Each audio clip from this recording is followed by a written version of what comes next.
Sudah berapa lama Sigindo Elok Misai menjadi raja memerintah kota Tapus? Barulah ia teringat kepada Hulu Balang dan Inang Penggiring, Dayang Pengasuh, dan orang suruhan-suruhan yang tinggal di tepi Sungai Siri, Tembesi. Di saat baru datang dari Tanjung Kasri, timbul sesal dan kasihan di hatinya karena mereka ditinggalkan tidak diurus. Dan kenapa tidak diajak saja ke kota Tapus? Bukankah tujuan mencari tempat kerjaan di sebelah timur dari Tanjung Kasri telah tercapai? Tetapi apa hendak dikata, sesal selalu datang kemudian. Akhirnya, ia sadar bahwa ia manusia biasa yang tidak lepas dari lupa dan salah. Maka itu ia pergi untuk mencarinya dan akan dibawa ke kota Tapus. Dan setelah ia sampai di tepi Sungai Sirih, ternyata Inang Penggiring dan Dayang Pengasuh serta orang suruhan-suruhan dan para pembesar dalam adat telah membuat negeri. Rumah-rumah telah berdiri, kebun telah terbuka dan telah menghasilkan, sebagai pertanda ada harapan kehidupan baik di masa depan. Akan tetapi, ketika diajak untuk tinggal bersamanya di kota Tapus, mereka sudah tidak ada yang mau, karena usaha mereka di tepi Sungai Sirih telah menampakkan hasil, dan rugi bila ditinggalkan begitu saja. Tapi di tepi Sungai Sirih itu tidak ditemukan lagi Hulu Balangnya, Gedang Batujuh Debalang berempat, yaitu Rajo Depati, Demang Depati, Luhah Depati, Menjuang Depati, Permato Depati, Pendito Depati, Sultan Depati.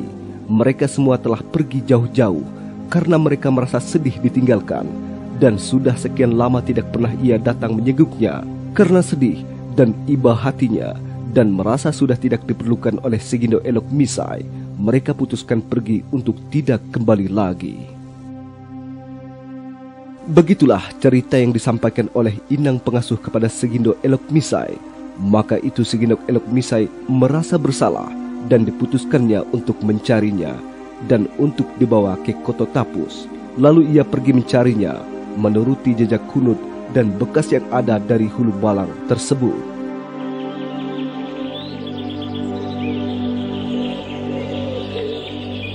Setelah beberapa hari ia berjalan di tengah rimba, gunung didaki, lekuk dituruni, di mana ada jejak. Ia periksa, siapa tahu bertemu hidup atau bertemu mati. Yang penting harus bertemu dengan mereka, sebab itu adalah hutang bagi Sigindo. Akhirnya, bertemulah ia dengan sebuah pondok beratap daun sikai yang berdinding kulit kayu. Diperiksanya pondok itu, ternyata api telah lama padam, pertanda telah lama ia pergi. Namun di atas paho api, ada tergantung seekor burung katin putih, merupakan temuan yang langka atau mentiko. Karena burung seperti itu adalah burung bertuah, dan di tempat ini sangat banyak burung katin, cuma bulunya tidak putih.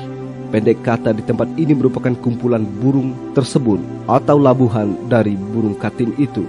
Maka tempat ini disebut dengan Renah Pelabun.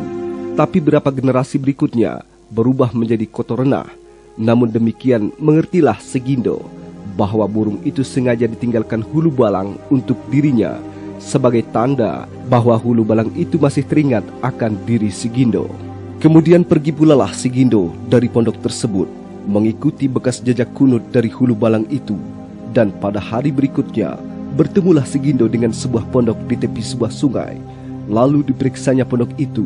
Pondok itu sama bentuk dengan pondok yang ia temui di Renah Pelabun, terbuat dari anak laheh, beratap daun sikai, berdinding kulit kayu. Tapi api yang ada diperiksanya ternyata telah lama padam, sebagai pertanda bahwa pondok itu telah lama pula ditinggalkannya. Namun di atas paho pondok tersebut ditemuinya seekor ular yang berbulu. Maka ia namai sungai itu dengan Bulula atau ular berbulu. Ular yang sudah mati diletakkan di atas paho api tersebut, sengaja ditinggalkan oleh Hulu Balangnya untuk diberikan pada dirinya sebagai tanda ia masih menghormati Sigindo sebagai rajanya. Maka itu dilanjutkan mencari Hulu Balang tersebut. Ia harus bertemu hidup atau mati. Setelah ia meneruskan perjalanan mengikuti jejak kunut yang ada, dan setelah beberapa hari dalam perjalanan, akhirnya sampailah ia ke sebuah danau, yaitu Danau Pamuncak.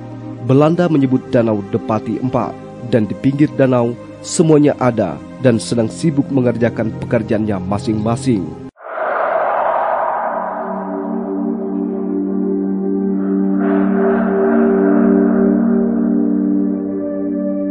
Ketika Sigindo Elok Misai melihat bahwa semua hulu balangnya yang 7 orang ada di tepi danau, barulah pikirannya tenang bahwa ia telah bertemu dengan apa yang ia cari berhari-hari. Maka secara diam-diam dia berjalan perlahan-lahan.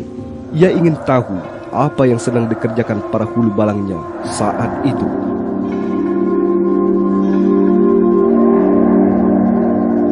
Dan setelah diintipnya dari jarak yang dekat, maka dilihatnya tubuh para hulu balangnya itu telah berubah badannya, telah menyerupai harimau, tetapi masih berbicara dengan sesama mereka dengan bahasa kita manusia.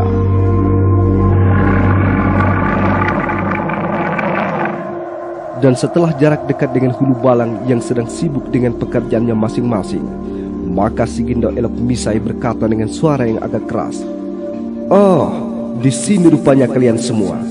Sudah lari dari apa yang saya perintahkan." Semua hulu balang itu terkejut mendengar suara Sigindo Elok Misai yang dahulu selalu didengarnya tiap hari.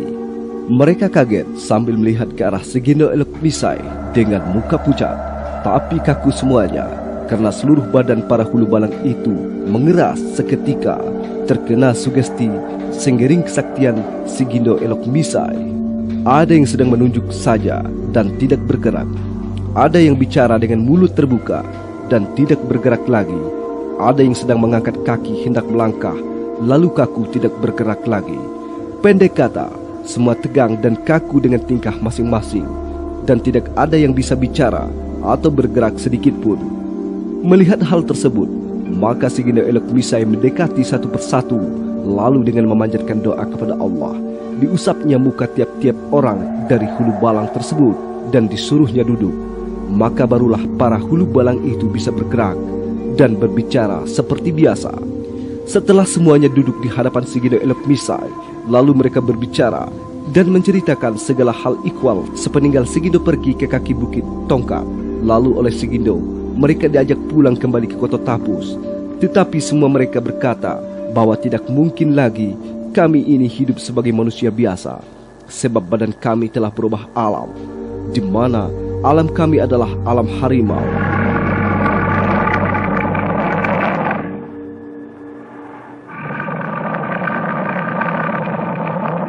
Ketujuh hulu balang tersebut akan tetap setia kepada Sigindo Elok Misai sampai kepada keturunan Sigindo Elok Misai.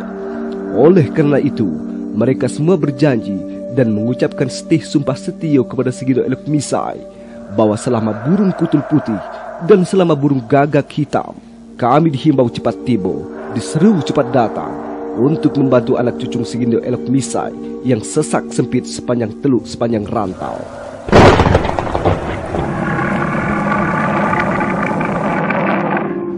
Dan setelah sumpah setia itu diucapkan, maka Sigindo Elok Misai bertanya kepada hulu balang itu satu persatu. Maka ia bertanya dimulai kepada Rajo Depati. Ditanyakan mau kemana, ia menjawab mau menunggu hulu sungai Metenang. Lalu Sigindo berkata, "Kamu disebut nenek puyang hulu Metenang, berangkatlah."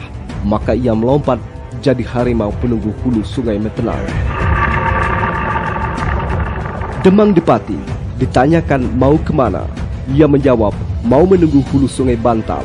Lalu Sigindo berkata, "Kamu disebut nenek puyang hulu Bantal, berangkatlah." Maka ia melompat jadi harimau penunggu hulu sungai Bantal. Luhah Depati ditanyakan mau kemana, ia menjawab mau menunggu hulu Teramang. Lalu Sigindo berkata, "Kamu disebut nenek puyang hulu Teramang, berangkatlah." Maka ia melompat jadi harimau penunggu hulu sungai Teramang. Menjuang Depati ditanyakan mau kemana, ia menjawab mau menunggu hulu sungai Retak. Lalu Sigindo berkata, "Kamu disebut nenek puyang hulu Retak, berangkatlah." Maka ia melompat jadi harimau penunggu hulu sungai Retak. Permato Depati ditanyakan mau kemana, ia menjawab mau menunggu hulu sungai Mengkai. Lalu Sigindo berkata, "Kamu disebut nenek puyang hulu Mengkai, berangkatlah." Maka ia melompat jadi harimau penunggu hulu sungai Mengkai. Pendito Depati ditanyakan mau kemana, ia menjawab mau menunggu hulu sungai Ipuk. Lalu Sigindo berkata, "Kamu disebut nenek puyang hulu Ipuk, berangkatlah." Maka ia melompat jadi harimau penunggu hulu sungai Ipuk. Sultan Depati yang nama kecilnya Serintik Hujan Paneh. Ditanyakan mau kemana, ia menjawab mau menunggu hulu sungai Lembu. Lalu Si Gindo berkata, berangkatlah. Maka ia melompat jadi harimau penunggu hulu sungai Lembu. Dan setelah semua hulu balang Si Gindo itu pergi menjadi harimau penunggu hulu-hulu sungai, maka tinggallah Si Gindo sendirian. Terasa sedih ia ditinggalkan oleh para hulu balangnya itu. Tapi apa boleh buat, semua yang terjadi di muka bumi ini sudah ditentukan oleh Allah semuanya. Maka itu ia sadar betul, itulah takdir yang ditentukan oleh Allah. Akhirnya ia kembali ke kota Tapus dan diceritakannya kepada istrinya dan kerabat dekatnya. Akhirnya diceritakannya kepada semua rakyat di kota Tapus, dan ia meneruskan pemerintahan sebagaimana mestinya. Wallahu a'lam.